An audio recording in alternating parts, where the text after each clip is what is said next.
What's going on, guys? Round 4 is completed. I was thankful it was not a 4-hour game again, so I have a few extra hours to rest up before my next round. But I had International Master David Brodsky. We both had 2 out of 3 points. He was rated 2593. That's at USCF, and I think his FIDE is about 2500. So very strong player. And let's just get right into the game. So I played e4, Sicilian. Okay, so I'm pretty happy with this because I got to play Bishop b5. And you know what? Let me turn off the sound. I said I was going to do that. 1 second. 1 second. Where's it at? Where's the sounds? Let's not play the sounds. All right. Sorry. Okay. There we go. So Bishop b5, Bishop d7. This is pretty common. Takes. He took with the knight. I was actually expecting queen takes. A lot of times when I play against stronger players, they do take with the queen, and then they try to put the knight on c6. Now, there's obviously nothing wrong with this because you are developing a piece, but I was a little bit surprised there. But okay, d4, usually when the knight doesn't go to c6, I like to play d4 and put my queen in the center, and so I didn't change anything there. And then we just kind of developed some pieces. This is pretty normal, and we get this position, and this is right about where my theory kind of runs out. Now, the only thing that I did know is that normally you would play e5 in these kind of positions at some point. Now, you can also like set it up with bringing the rook over, maybe tuck your king on b1 is a useful move. I decided to just play it right away, and the reason I did is I had an idea, and my idea was after he captures, I was going to play queen a4. So this is what I did, and my idea is I'm pinning the knight to the queen. And so my threat is very simple because I'm also attacking it twice, right? So my threat is just, I'd like to take the knight here with my bishop. So for example, if he plays a random move like rook c8, I'm going to take here. The knight is pinned, so he has to recapture with the bishop or the pawn, and then I win the knight. Okay, so that's my plan. And then there's a little bit more to it than that. Like for example, if the queen tries to move to get out of the pin, like just say like this, I can take here, and then I'm getting the bishop or even the knight. I'm basically getting 2 pieces for a rook, which is good. So there was, I thought this was a good position. And knight to d5, I was thinking in my head, well, I'll just tell you, he played knight to d5, and I didn't think this was possible. I thought that if he did this, I was going to take here. Cannot capture with the knight because of the rook and the queen on the knight here, right? If he takes this way, loses the piece. Okay, so he has to take with the queen. Then I'm going to take. I'm going to take with the knight first, and then I'm going to take with my rook. And what I failed to realize, and you guys can spot this one, what does he play? If we didn't do this, this isn't the game, but if I did go down this line, what does black play in this position? I think most of you can see this one. Well, yeah, if you said knight to b6, you are correct. That is a very simple fork, and I'm just losing my rook. There's nothing that I can do. I can take here attacking the queen, but it doesn't work because he just, he just takes this. And even though I can take the queen, I just end up losing a rook. So it does not work. This is just bad for me. So I didn't see that until he played knight to d5 right here. And then I'm like, oh boy, that was not in my plan. Because, if he can play this move, I would have never played queen a4. I didn't think this was possible. So already I'm starting to think quite a bit here. And I'm like, do I have any tricks, any ways to get out of this? And the best that I could find was to capture. And the point is that if he takes here with check, I'm going to drop my knight back. So we both have 2 pieces still, but now I have the pin and the knight is hanging. And he has to do like something like knight b6 or knight c5 to kind of create the attack on my queen. Sorry, I'm having a hard time here with the mouse. And then we would probably get something like captures, let's just say takes. And this is better for me. And so let's see, computer is saying there's another move. What am I missing here? Takes. Oh, he has to throw. Yeah, of course. He has to throw in the check first. Otherwise, at the end of that line, the bishop is hanging. So he throws in the check, then he takes the queen, and then we get this position. Okay, and this is pretty even. I mean, yeah, this would have been fine. So that's kind of what I was thinking. Let's see. Yeah, if he took on g5. Okay, but of course he didn't have to do that. He just took this way, which is much simpler. Now he has 2 pawns in the center. This is really bad because not only did I lose a pawn, they were doubled pawns, and now they're just like, look at this. Like this is not how the game is supposed to go. So, but tactics just weren't working in my favor there. I played rook takes d5. He took here check, and there's only one move now that white can play to stay in the game. So I'll give you guys a second if you want to try to find it. What do you think I played here? Well, the only move is king to b1. If you try to take the bishop, the queen takes with check, and then let's just say you move.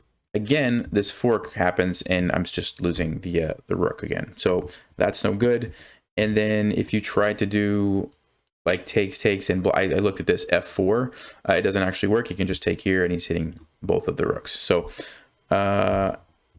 the only move is king b1. And the reason king b1 is actually a decent move is because the knight is pinned. And so I still have pressure there. And I also have the attack on the bishop. And now he found a move that I didn't see. Top engine move, b5. This is a great move. And the idea is he's cutting off the queen from attacking the knight, for one. And it's with tempo. So I have to do something with my queen. And if I take it, then I'm in trouble because rook to b8, he's lining up. And even though I can take the knight, there's queen to b6. This is a checkmate threat. So like, let's say b3 is really probably the only way to stop that. Then the rook comes over. And now I'm losing my rook. And it's just not a good position for me. So that was his idea, really nice move. So I can't actually take the pawn on b5. So I had to go over here to g4, trying to keep the pressure on the knight, as well as attack the bishop. But then there's knight f6, which really just, again, forks the pieces, and it forces this trade. So takes, takes, takes, takes, takes. And at the end of the day, 3-6, 3-6, but it's his turn. And this pawn is hanging, so I'm just coming out down a pawn, which, you know, for a lot of people who are, you know, lower rated, a pawn, it's like, well, it's just a pawn, you can come back from that. But when you're playing against a, you know, 2600 rated player, a pawn is a big deal. Like, that's huge. And it all goes back to that early in the game. I'll show you way back here. When I played e5 and didn't recapture the pawn, right? I tried this queen a4 idea, and now I'm just down a pawn after all this stuff, right? So not what I wanted to do. Okay, I tried rook e1. My plan here was I was trying to trap the knight. So check this out. That's covered, and I wanted to play h3 next move, and basically the knight has nowhere to move. And then I could think about, you know, bringing my king over and attacking it, bringing my rook over and attacking it. But he plays rook here, which is threatening to come down here, and potentially, if my rook ever leaves, this is checkmate. And, you know, maybe in some cases he can trade if he wants to. Like, if he's able to figure out a way to trade both the rooks and the knights, then this is probably going to be an easy win because he's got these extra pawns here, right? He's going to create a pass pawn and win. So I have to be really careful. Really good move. All right, so I played king c1, so that's, you know, to cover these squares. Now, the annoying thing is that even though my king is there, I still can't move the rook because this is still checkmate. And so in hindsight, it probably would have been better to maybe move one of these pawns up, because then at least I'm completely dealing with the back rank mate threat. So that's maybe, you know, a reason why this wasn't the greatest move. Okay, but then f5, fantastic move. And basically what he's doing is he's just going to push e4. And these guys are going to be really strong. Also, I had a threat here of capturing this pawn with my knight. And if his king takes, I was going to bring the rook over and pin it. And I win back the knight. So he dealt with that, and at the same time, he's ready to play e4. So I'm really in a bad way already. I played b4. The point is that now I actually can escape with my king, so there's no more checkmate. And in a lot of lines, my knight was going to get chased around, and I wanted it to have protection over here on c5. So b4, he played e4. I played h3. I didn't really know what to do, and Engine doesn't even have any good moves. But basically, I'm trying to trap the knight still. So h3, h6, I have to go in here. And now he has this really nice idea. So one of the things that I looked at right here was that, what if he played this move, okay? Try to push the pawns forward. Well, then I was like, well, I can just take the pawn. And if he tries to pin me, I have this nice little knight f6 check. And now I'm going to win the rook. Okay, so that's cool. So what he does instead is play h6, bring the rook up, and now he plays here, because now if I try to do the same thing and take this pawn, guess what? When he pins my knight, I don't have that little tactic anymore, because now he just takes it with the rook. You see how the difference between where the rook is makes this tactic no longer work? And so that's like a really subtle thing, but it makes all the difference in this position, and he found that, right? And so these are the kind of things that, you know, international grandmasters are going to find. and that I need to be able to spot. Now, in this case, it didn't matter. I didn't have anything else better to do, but I'm just kind of pointing out the subtlety there. So now he plays f4. I played rook f1, e3. And I mean, you can see these pawns are just nasty. Now it doesn't even matter that the knight is trapped because it's defended, and I have no way to ever deal with this pawn. So we played a few more moves. He found a nice way to finish it off, just converting to a one endgame, right? So even though he kind of traded pieces here, this extra pawn is huge, and I just resigned here. The reason I resigned, and some people were asking from the previous game, like, why did you resign so early? This is completely lost because of the extra pawn. So eventually what's going to happen is he's going to start pushing these pawns. He's going to trade off all of these, and he's going to be left with one extra pawn. And then he's going to sacrifice that, run over here with his king, and take these. Okay, so for example, let's just say I play g3. He can just take it. He can push this, and it doesn't really matter what I do. Let's just say this.